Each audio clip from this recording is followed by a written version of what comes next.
معانا فيديوهات صارخة هادفة قاتلة. يعني انا حبيت اوريهم لك كده، حاجة كده من وش القفص، حاجة كده تتمزج تشوفها كده يعني ما تيجي نشوف. لو لمستني تاني ما تعرفيش هعمل فيك ايه. هتغزها بالايلاينر ولا ايه؟ هتعمل ايه؟ انت عارف انا مين؟ انت مين؟ انا مليكة. يعني اعمل ايه يعني؟ ما ايه اعمل ايه؟ انا حبيبتي صاصه، عمري 34 سنه بشتغل في العقارات في دبي. وانا مليكة طالعة ب27 بتلعبي في ايه ياما؟ وبشتغل بالعقارات بدبي. تمام.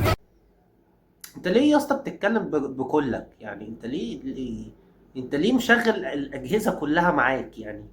انت ليه بق صدرك كله ليه يعني؟ هو بق كفايه يعني. انت ليه كله معاك؟ ليه مشغل كله؟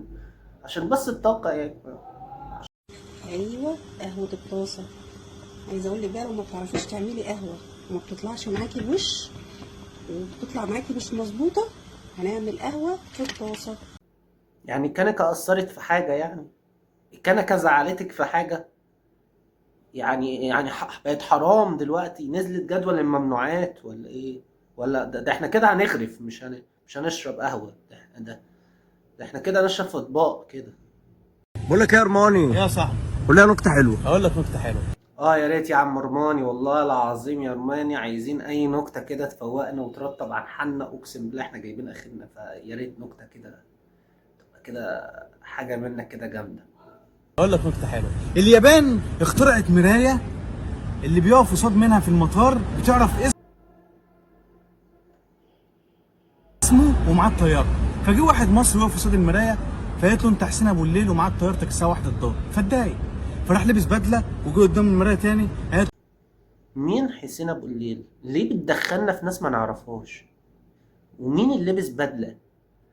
انت ليه تدخلنا في حاجات احنا مش عايزين نخش فيها؟ يا حبيبي عايزين نكته. له انت حسين ابو الليل ومعاك طيارتك الساعه 1 الظهر. فراح ماشي لبس قط ولبس شورت وجه تاني للمرايه، قالت له انت حسين ابو الليل ومعاك طيارتك 1 الظهر. راح عمل ايه بقى؟ راح لبس باروكه. ولا ابتديت اتخنق. ولبس فستان وعامل ميك اب وقام رايح قدام المرايه. يا عم ما يولع. انا مالي، ما ان شاء الله يلبس رقاصه، ما يولع. ما يولع. انا عايز نكته.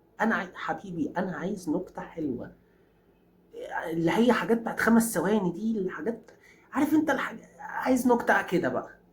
قالت له اقعد اتمرقع كده لحد ما معاك الطياره يفوت. تفوق على دي نكته، تفوق على دي نكته، اقسم بالله.